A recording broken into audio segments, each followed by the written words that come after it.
A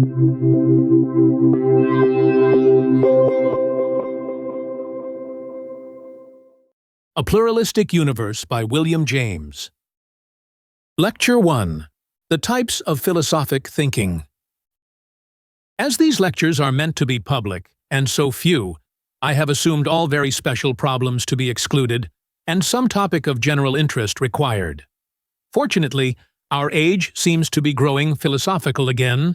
Still in the ashes live the wonted fires.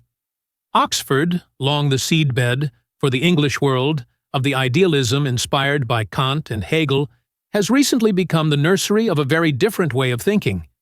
Even non-philosophers have begun to take an interest in a controversy over what is known as pluralism or humanism.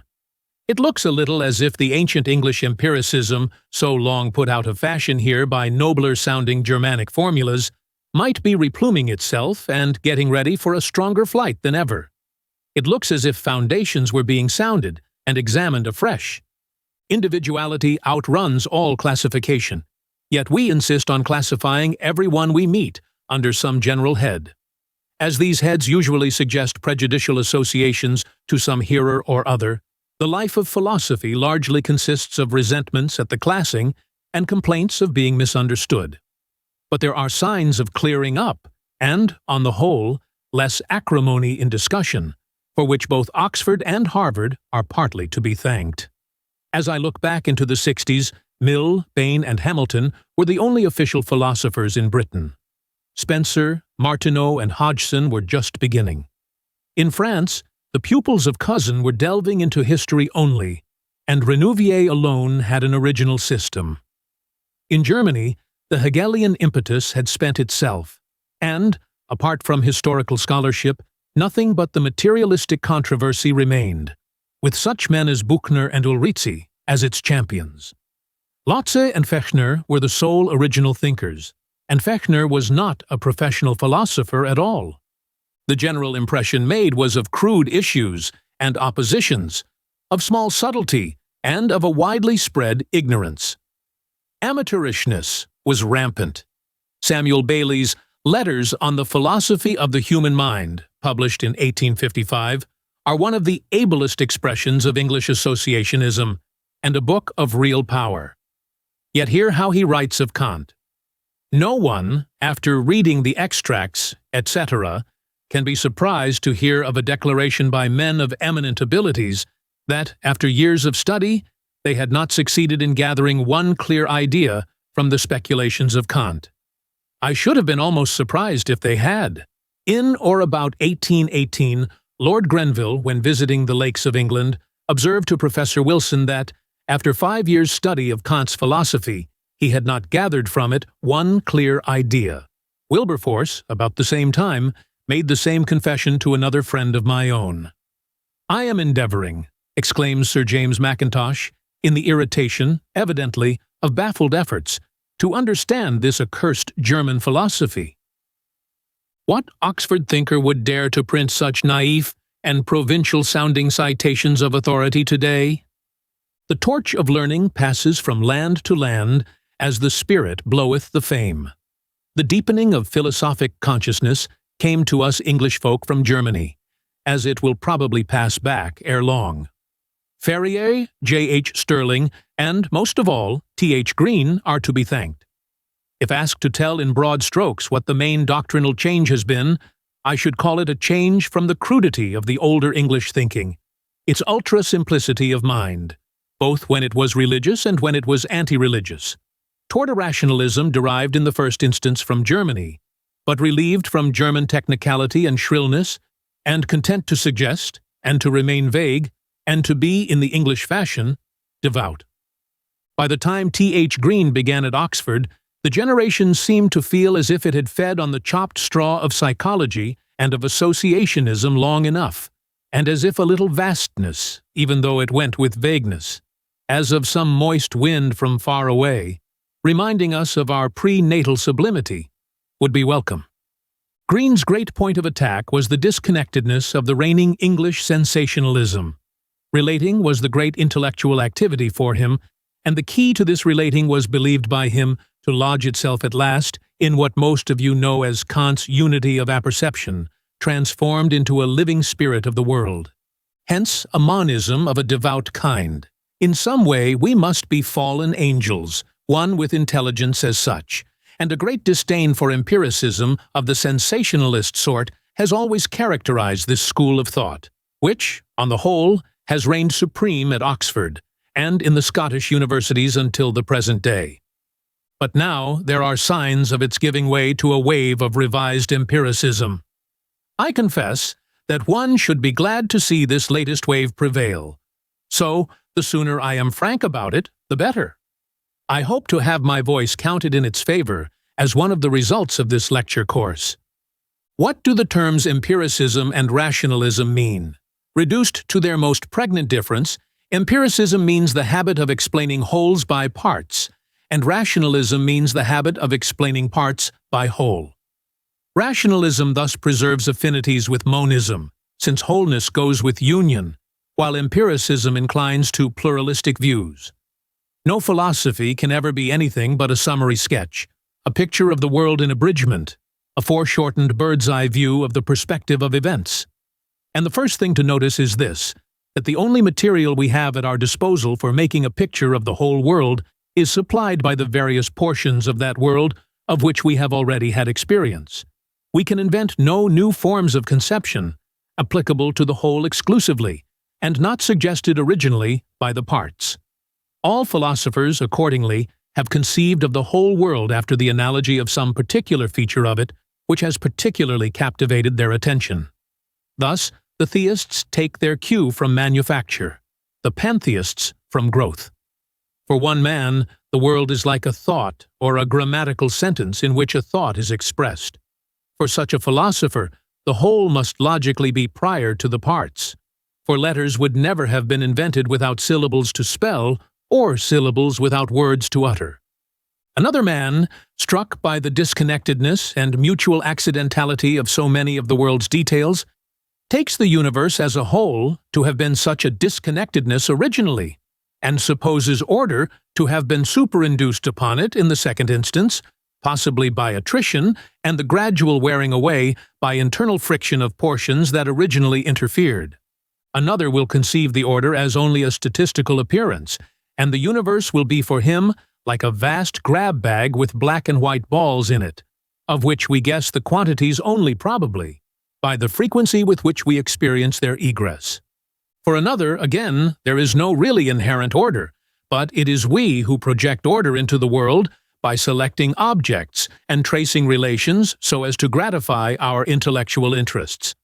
We carve out order by leaving the disorderly parts out, and the world is conceived thus after the analogy of a forest or a block of marble from which parks or statues may be produced by eliminating irrelevant trees or chips of stone. Some thinkers follow suggestions from human life and treat the universe as if it were essentially a place in which ideals are realized. Others are more struck by its lower features, and for them, brute necessities express its character better. All follow one analogy or another, and all the analogies are with some one or other of the universe's subdivisions. Everyone is nevertheless prone to claim that his conclusions are the only logical ones, that they are necessities of universal reason, they being all the while, at bottom, accidents more or less of personal vision which had far better be avowed as such. For one man's vision may be much more valuable than another's, and our visions are usually not only our most interesting, but our most respectable contributions to the world in which we play our part. What was reason given to men for, said some 18th-century writer, except to enable them to find reasons for what? Hey, want to think and do? And I think the history of philosophy largely bears him out. The aim of knowledge, says Hegel, is to divest the objective world of its strangeness and to make us more at home in it. Different men find their minds more at home in very different fragments of the world. Let me make a few comments here on the curious antipathies which these partialities arouse. They are sovereignly unjust, for all the parties are human beings with the same essential interests, and no one of them is the wholly perverse demon which another often imagines him to be. Both are loyal to the world that bears them. Neither wishes to spoil it. Neither wishes to regard it as an insane incoherence. Both want to keep it as a universe of some kind, and their differences are all secondary to this deep agreement. They may be only propensities to emphasize differently. Or one man may care for finality and security more than the other. Or their tastes in language may be different. One may like a universe that lends itself to lofty and exalted characterization. To another, this may seem sentimental or rhetorical. One may wish for the right to use a clerical vocabulary, another a technical or professorial one. A certain old farmer of my acquaintance in America was called a rascal by one of his neighbors. He immediately smote the man, saying, "I won't stand none of your diminutive epithets." Empiricist minds, putting the parts before the whole, appear to rationalists, who start from the whole, and consequently enjoy magniloquent privileges to use epithets offensively diminutive. But all such differences are minor matters which ought to be subordinated in view of the fact that, whether we be empiricists or rationalists, we are ourselves parts of the universe and share the same one deep concern in its destinies. We crave alike to reel more truly at home with it, and to contribute our mite to its amelioration. It would be pitiful if small aesthetic discords were to keep honest men asunder. I shall myself have use for the diminutive epithets of empiricism. But if you look behind the words at the spirit, I am sure you will not find it matricidal. I am as good a son as any rationalist among you to our common mother. What troubles me more than this misapprehension is the genuine abstruseness of many of the matters I shall be obliged to talk about, and the difficulty of making them intelligible at one hearing. But there are two pieces, zwei Stücke, as Kant would have said, in every philosophy, the final outlook, belief, or attitude to which it brings us, and the reasonings by which that attitude is reached and mediated. A philosophy, as James Ferrier used to tell us, must indeed be true, but that is the least of its requirements. One may be true without being a philosopher, true by guesswork or by revelation. What distinguishes a philosopher's truth is that it is reasoned. Argument, not supposition, must have put it in his possession. Common men find themselves inheriting their beliefs. They know not how. They jump into them with both feet and stand there. Philosophers must do more. They must first get reason's license for them. And to the professional philosophic mind, the operation of procuring the license is usually a thing of much more pith and moment than any particular beliefs to which the license may give the rights of access. Suppose, for example, that a philosopher believes in what is called free will, that a common man alongside of him should also share that belief, possessing it by a sort of inborn intuition, does not endear the man to the philosopher at all. He may even be ashamed to be associated with such a man. What interests the philosopher is the particular premises on which the free will he believes in is established, the sense in which it is taken, the objections it eludes, the difficulties it takes account of, in short, the whole form and temper and manner and technical apparatus that goes with the belief in question. A philosopher across the way who should use the same technical apparatus, making the same distinctions, etc., but drawing opposite conclusions and denying free will entirely, would fascinate the first philosopher far more than would the naïf co-believer. Their common technical interests would unite them more than their opposite conclusions separate them. Each would feel an essential consanguinity in the other, would think of him, write at him, care for his good opinion.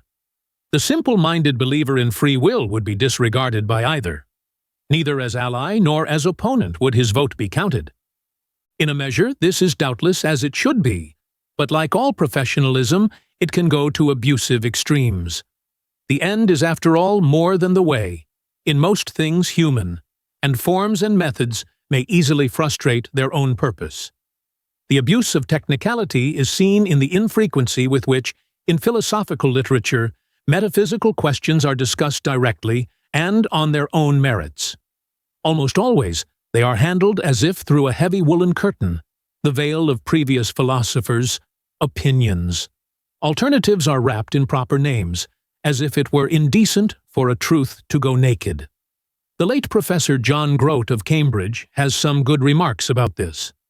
Thought, he says, is not a professional matter, not something for so-called philosophers only, or for professed thinkers. The best philosopher is the man who can think most simply.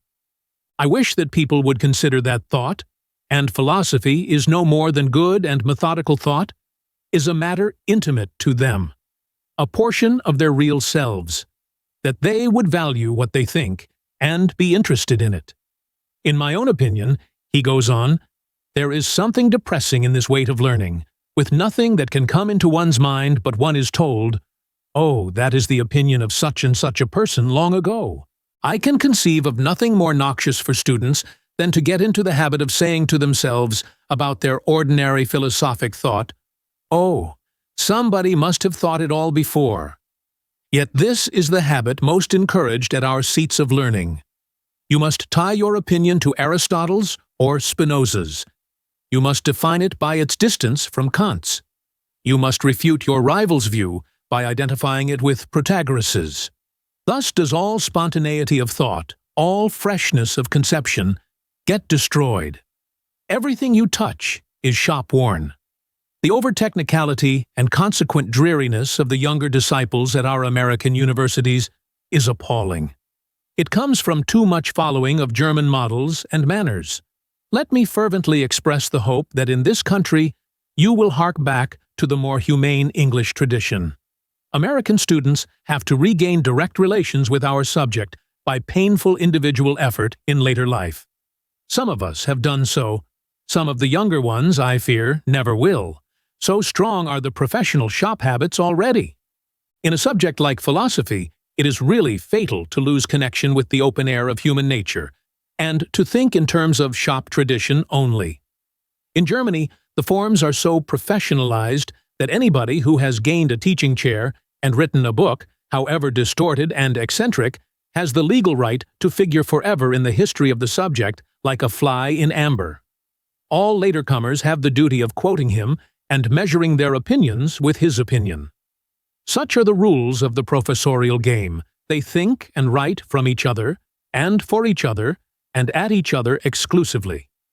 With this exclusion of the open air, all true perspective gets lost. Extremes and oddities count as much as sanities, and command the same attention. And if by chance anyone writes popularly and about results only, with his mind directly focused on the subject, it is reckoned oberfachliches Zeug and ganz unwissenschaftlich.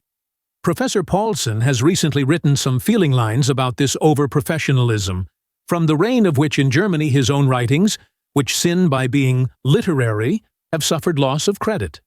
Philosophy, he says, has long assumed in Germany the character of being an esoteric and occult science.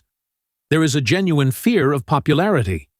Simplicity of statement is deemed synonymous with hollowness and shallowness. Lai recalls an old professor saying to him once, "Yes, we philosophers, whenever we wish, can go so far that in a couple of sentences we can put ourselves where nobody can follow us."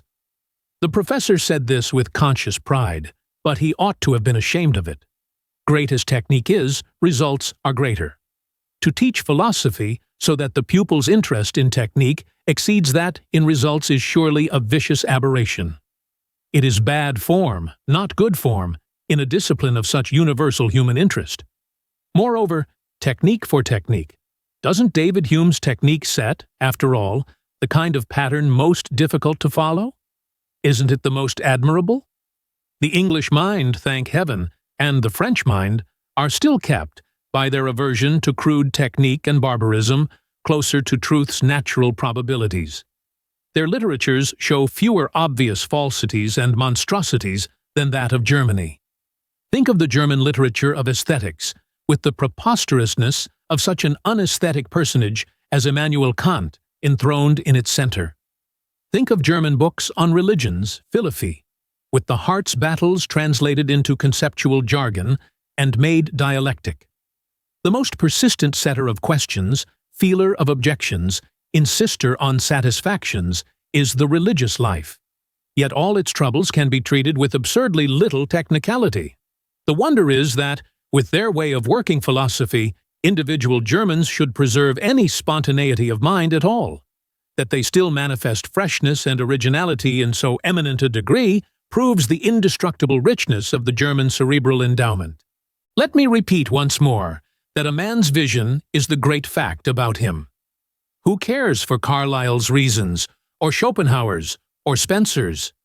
A philosophy is the expression of a man's intimate character, and all definitions of the universe are but the deliberately adopted reactions of human characters upon it.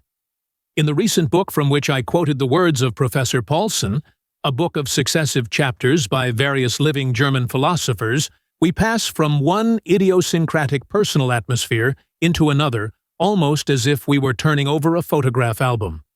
If we take the whole history of philosophy, the systems reduce themselves to a few main types, which, under all the technical verbiage in which the ingenious intellect of man envelops them, are just so many visions, modes of feeling the whole push and seeing the whole drift of life, forced on one by one's total character and experience, and on the whole preferred, there is no other truthful word, as one's best working attitude. Cynical characters take one general attitude, sympathetic characters another. But no general attitude is possible towards the world as a whole, until the intellect has developed considerable generalizing power, and learned to take pleasure in synthetic formulas. The thought of very primitive men has hardly any tincture of philosophy. Nature can have little unity for savages. It is a Walpurgis Nacht procession, a checkered play of light and shadow, a medley of impish and elfish friendly and inimical powers. Close to nature, though they live, they are anything but Wordsworthians. If a bit of cosmic emotion ever thrills them, it is likely to be at midnight, when the camp smoke rises straight to the wicked full moon in the zenith, and the forest is all whispering with witchery and danger. The eeriness of the world, the mischief and the manyness, the littleness of the forces, the magical surprises, the unaccountability of every agent, these surely are the characters most impressive at that stage of culture. These communicate the thrills of curiosity, and the earliest intellectual stirrings. Tempests and conflagrations, lenses and earthquakes, reveal supramundane powers and instigate religious terror rather than philosophy. Nature, more demonic than divine, is above all things multifarious. So many creatures that feed or threaten, that help or crush, so many beings to hate or love, to understand or start at. Which is on top and which subordinate? Who can tell?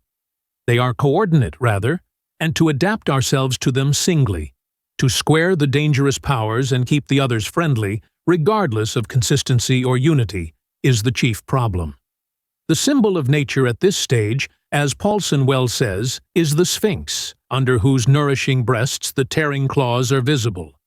But in due course of time, the intellect awoke, with its passion for generalizing, simplifying, and subordinating, and then began those divergences of conception which all later experience seems rather to have deepened than to have effaced, because objective nature has contributed to both sides impartially, and has let the thinkers emphasize different parts of her, and pile up opposite imaginary supplements.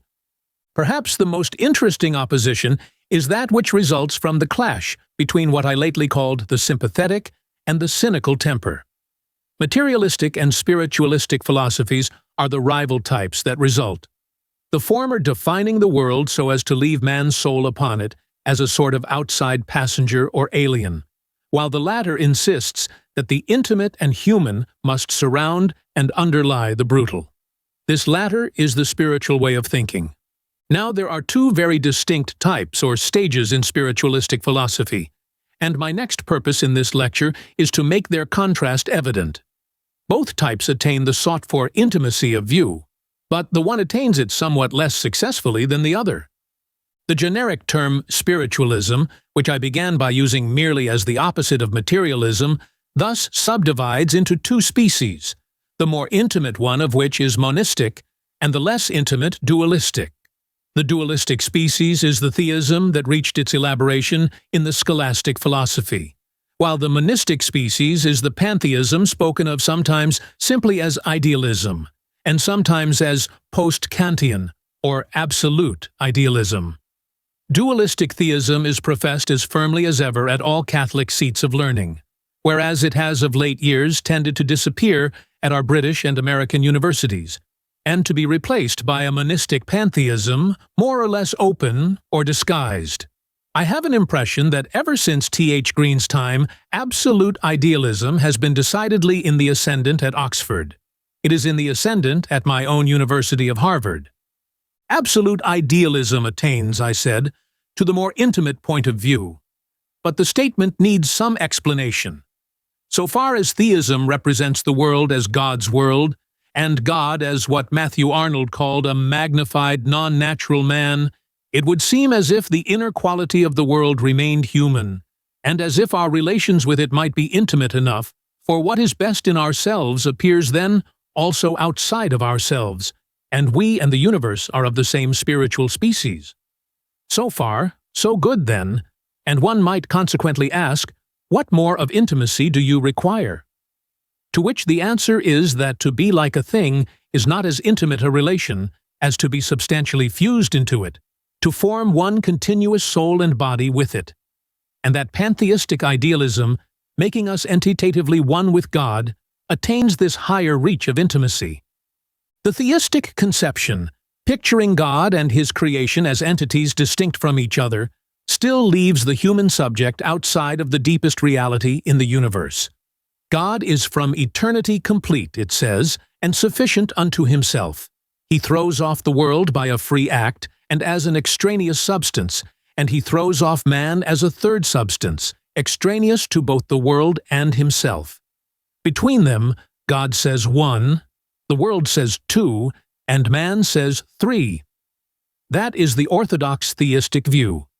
And orthodox theism has been so jealous of God's glory that it has taken pains to exaggerate everything in the notion of him that could make for isolation and separateness.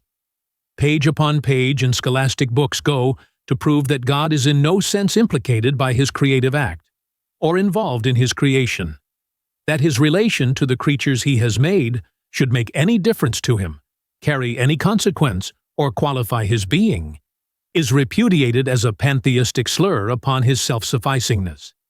I said a moment ago that theism treats us and God as of the same species, but from the orthodox point of view, that was a slip of language.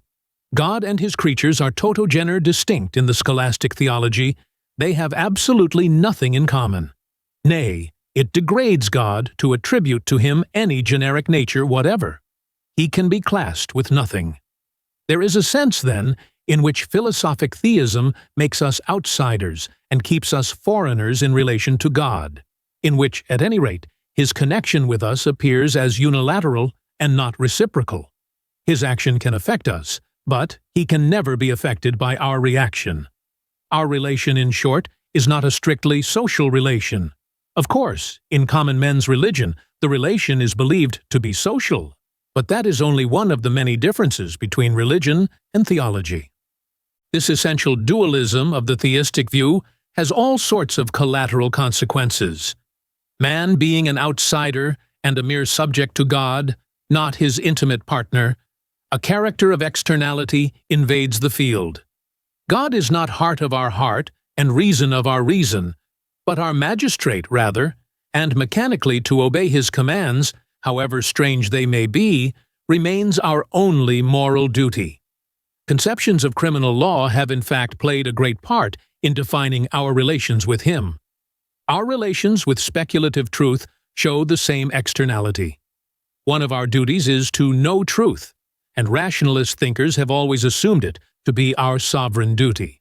But in scholastic theism, we find truth already instituted and established without our help, complete apart from our knowing, and the most we can do is to acknowledge it passively and adhere to it, although such adhesion as ours can make no jot of difference to what is adhered to. The situation here again is radically dualistic.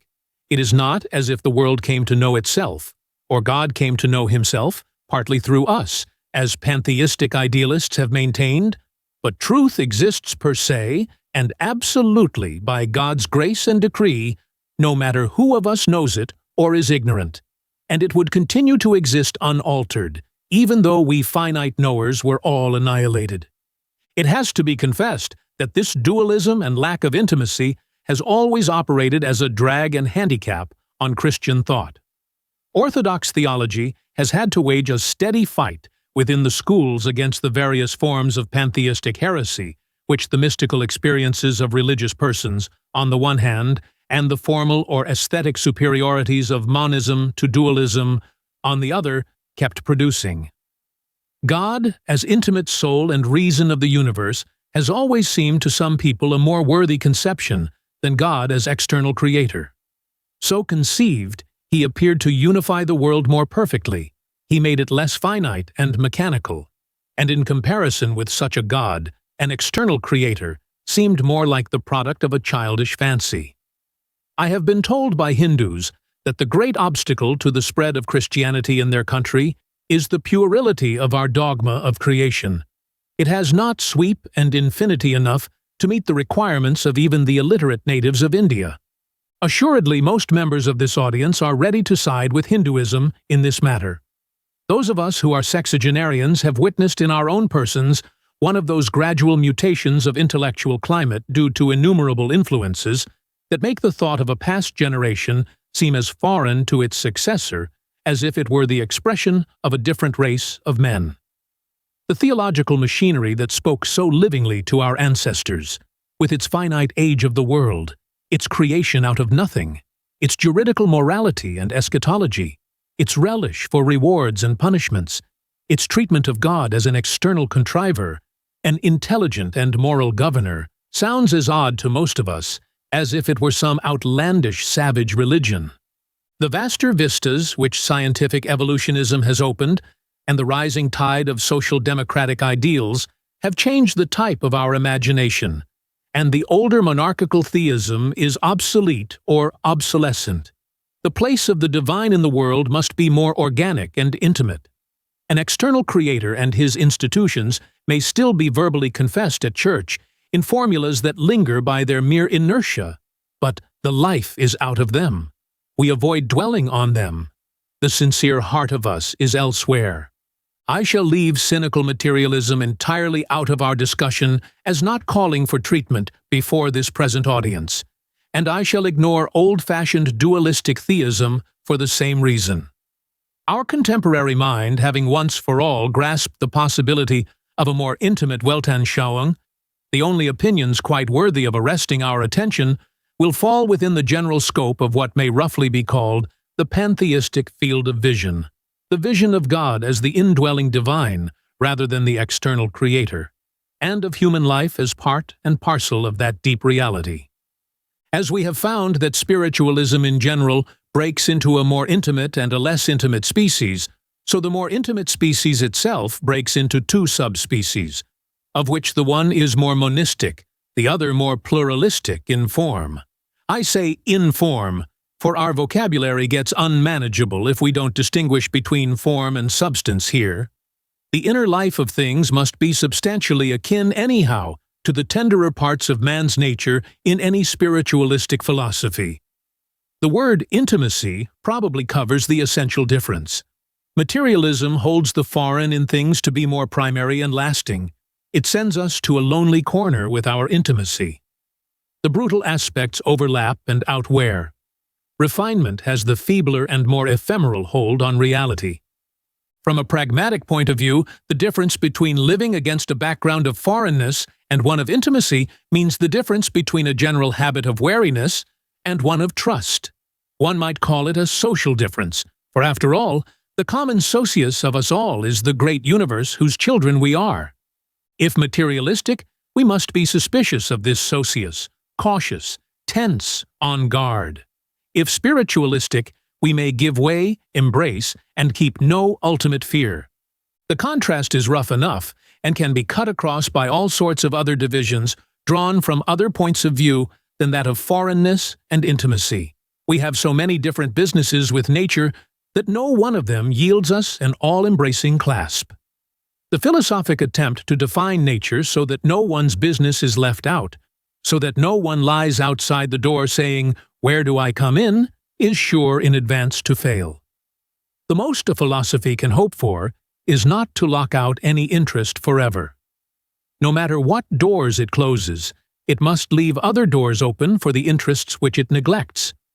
I have begun by shutting ourselves up to intimacy and foreignness, because that makes so generally interesting a contrast, and because it will conveniently introduce a farther contrast to which I wish this hour to lead. The majority of men are sympathetic.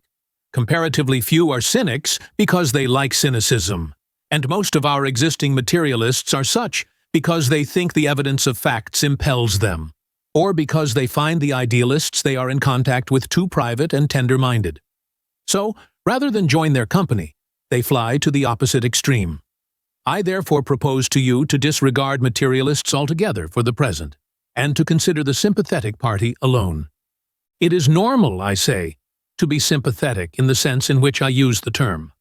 Not to demand intimate relations with the universe, and not to wish them satisfactory, should be accounted signs of something wrong.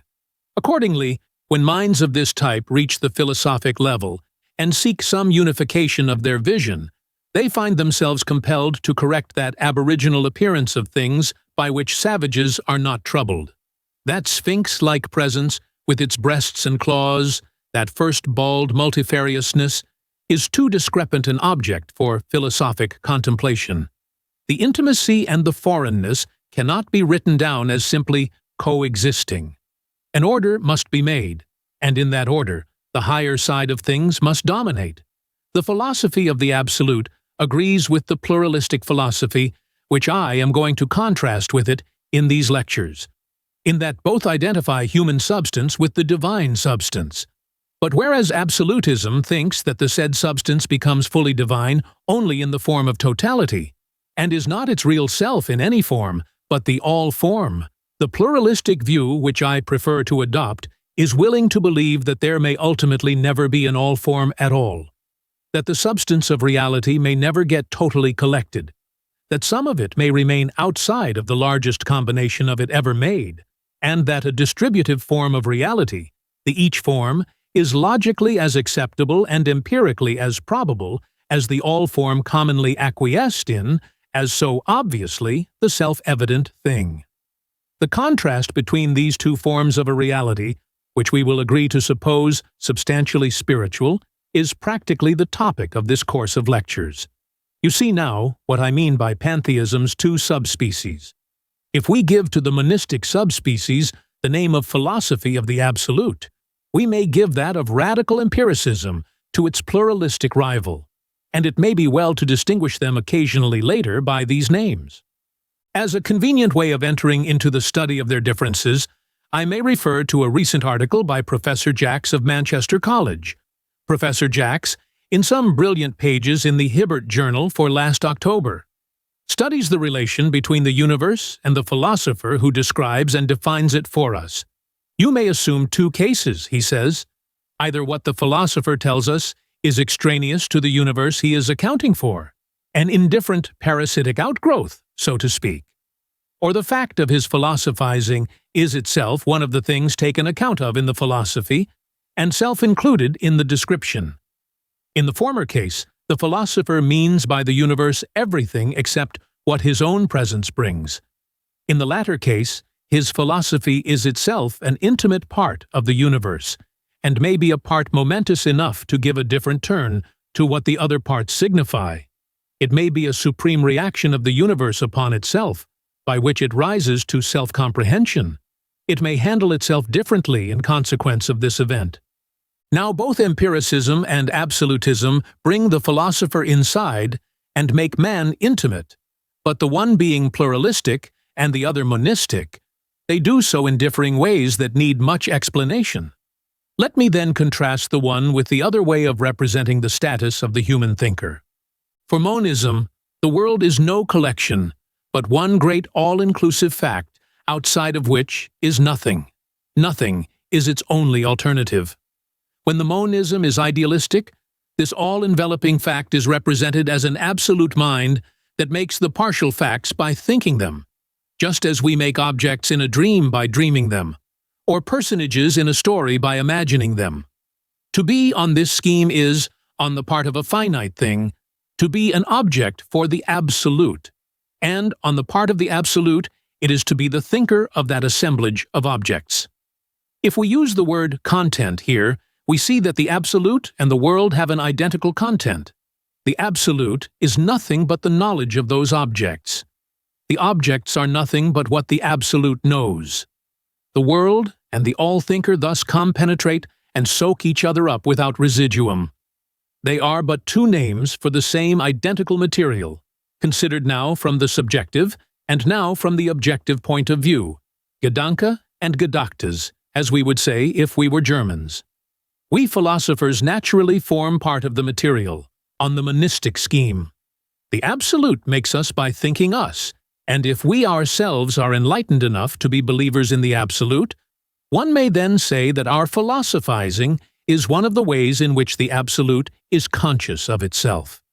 This is the full pantheistic scheme, the identitas philosophy, the immanence of God in his creation, a conception sublime from its tremendous unity. And yet that unity is incomplete, as closer examination will show. The absolute and the world are one fact, I said, when materially considered. Our philosophy, for example, is not numerically distinct from the absolute's own knowledge of itself, not a duplicate and copy of it.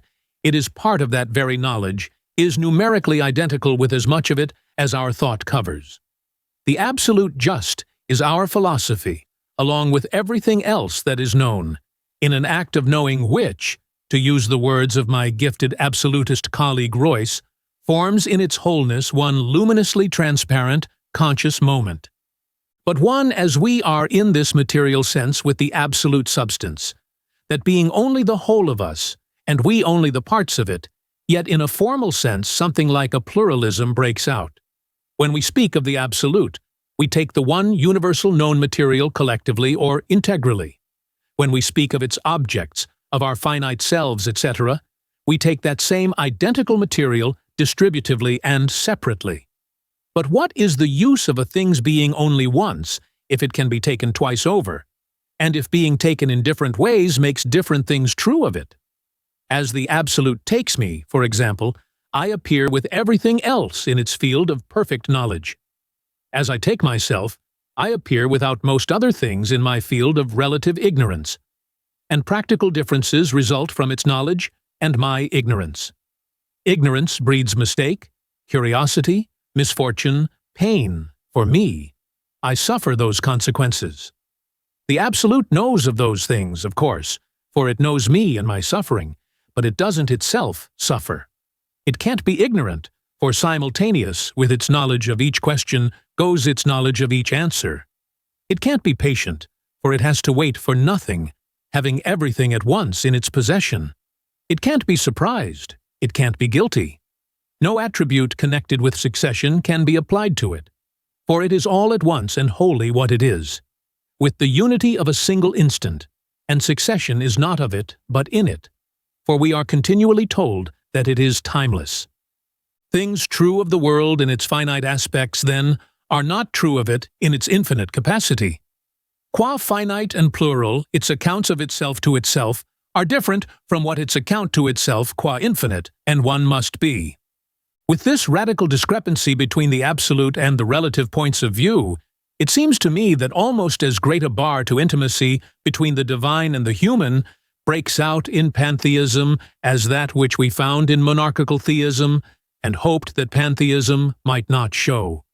We humans are incurably rooted in the temporal point of view. The Eternal's ways are utterly unlike our ways. Let us imitate the all, said the original prospectus of that admirable Chicago quarterly called The Monist.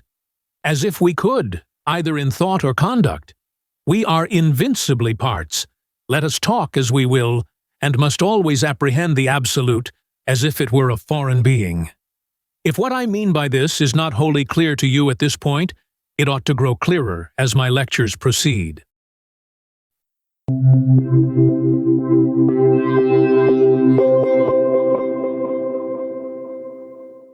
You've just listened to Lecture 1 from A Pluralistic Universe by William James, brought to you by StudyLab Pro. If you're eager to keep learning, access more materials and test yourself at www.school.com/StudyLabPro. That's a school with a K. For video content, don't forget to follow our YouTube channel, StudyLab Pro, to stay on top of all content philosophy and more.